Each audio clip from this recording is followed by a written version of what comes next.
adalah barang sesuatu yang dipakai untuk mencapai sesuatu maksud. Alat pendidikan Islam yaitu segala sesuatu yang dapat digunakan untuk mencapai tujuan pendidikan Islam. Alat ini mencakup apa saja yang dapat digunakan termasuk di dalamnya metode pendidikan Islam. Media itu katanya berasal dari bahasa Latin yaitu medius, yang artinya berarti tengah, perantara, atau pengantar. Dalam bahasa Arab, media adalah perantara atau pengantar pesan dari pengirim kepada penerima pesan. Pendidikan Islam adalah bimbingan secara tidak sadar dari pendidik kepada anak yang masih dalam proses pertumbuhannya berdasarkan norma-norma Islami agar terbentuk kepribadiannya menjadi kepribadian Muslim. Pendidik dalam menyampaikan materi atau bahan pendidikan Islam kepada anak didik harus benar-benar disesuaikan dengan keadaan dan kemampuan anak didik. Dalam melaksanakan tugasnya sebagai pendidik, guru perlu dilandasi langkah-langkah dengan sumber ajaran agama sesuai dengan firman Allah Subhanahu wa taala dalam surat An-Nahl ayat 44. Demikian pula dalam masalah penerapan media pembelajaran agama harus memperhatikan perkembangan jiwa keagamaan anak didik karena faktor inilah yang justru menjadi sasaran media pembelajaran agama. Lalu, apa aja sih landasan penggunaan yang digunakan dalam media pembelajaran? Yuk simak baik-baik. Yang pertama itu ada landasan filosofis. Digunakannya berbagai jenis media hasil teknologi baru di dalam kelas dapat mengakibatkan proses pembelajaran yang kurang manusiawi karena anak dianggap seperti robot yang dapat belajar sendiri dengan mesin atau yang disebut dengan dehumanisasi. Tapi, dengan adanya berbagai media pembelajaran itu, justru anak atau siswa dapat mempunyai banyak pilihan yang lebih sesuai dengan karakteristik pribadinya. Yang kedua, ada landasan psikologis. Dalam landasan psikologis dapat dikemukakan belajar dan persepsi. Belajar merupakan proses kompleks dan unik, maka dalam mengelola proses pembelajaran harus diusahakan dapat memiliki fasilitas belajar yang sesuai dengan perbedaan individual. Hal-hal yang mempengaruhi kejelasan persepsi antara lain keadaan alat indera seperti mata, telinga, dan sebagainya, perhatian, minat, dan pengalaman, serta kejelasan objek yang diamati. Yang ketiga adalah landasan teknologis.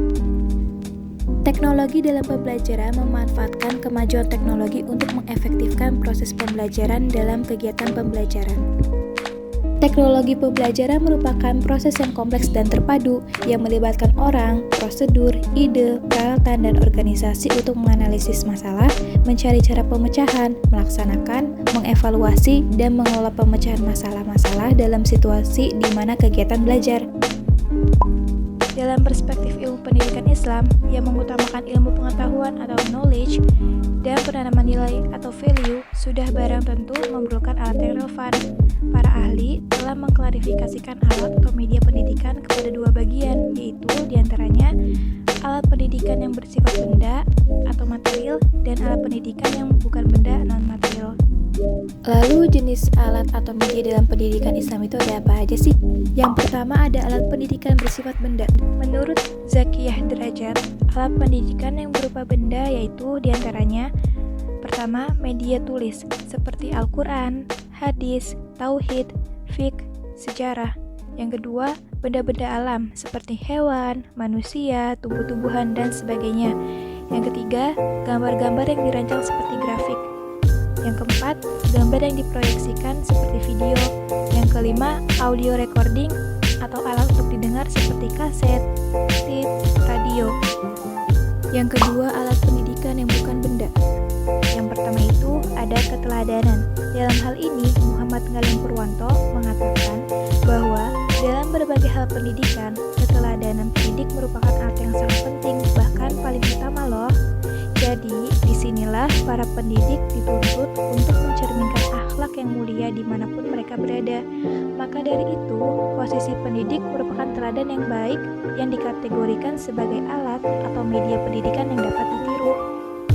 Yang kedua itu ada perintah atau larangan. Dalam hal ini, perintah itu bukan hanya apa yang keluar dari mulut seseorang yang harus dikerjakan oleh orang lain saja, tetapi termasuk pula seperti anjuran, pembiasaan, dan peraturan-peraturan umum yang harus ditaati oleh peserta didik loh. Tiap-tiap perintah dan peraturan dalam pendidikan itu mengandung dogma-dogma kesusilaan, jadi bersifat memberi arah atau mengandung tujuan ke arah perbuatan susila. Di samping itu pula, larangan biasanya dikeluarkan jika anak melakukan sesuatu yang tidak baik, yang mungkin dapat membahayakan dirinya. Larangan itu sebenarnya sama juga dengan perintah. Kalau perintah merupakan keharusan untuk melakukan sesuatu yang bermanfaat, maka larangan merupakan keharusan untuk tidak melakukan sesuatu yang merugikan. Dan yang terakhir itu ada ganjaran dan hukuman. Ganjaran itu sendiri merupakan sesuatu yang menyenangkan yang dijadikan sebagai hadiah bagi anak yang berprestasi, baik dalam belajar dan dalam sikap perilaku. Selain ganjaran, hukuman juga merupakan alat pendidik. Amir Dhani Indrakusuma mendefinisikan hukuman sebagai tindakan yang dijatuhkan kepada anak secara sadar dan sengaja sehingga menimbulkan nestapa, sehingga anak akan menjadi sadar dan berjanji tidak akan mengulanginya. Lantas, pengaruh alat atau media dalam pendidikan Islam itu sendiri apa saja ya? Abu Bakar Muhammad berpendapat bahwa kegunaan alat atau media itu antara lain sebagai berikut. Yang pertama, mampu mengatasi kesulitan-kesulitan dan memperjelas materi pelajaran yang sulit. Yang kedua, mampu mempermudah pemahaman dan menjadikan pelajaran lebih hidup dan menarik. Yang ketiga, merangsang anak untuk bekerja dan menggerakkan naluri kecintaan menelaah dan menimbulkan kemauan keras untuk mempelajari sesuatu. Yang keempat, membantu pembentukan kebiasaan, melahirkan pendapat, memperhatikan, dan memikirkan suatu pelajaran. Yang terakhir, atau yang kelima, yaitu menimbulkan kekuatan perhatian, mempertajam ingatan, indera, melatihnya, memperhalus perasaan, dan cepat belajar.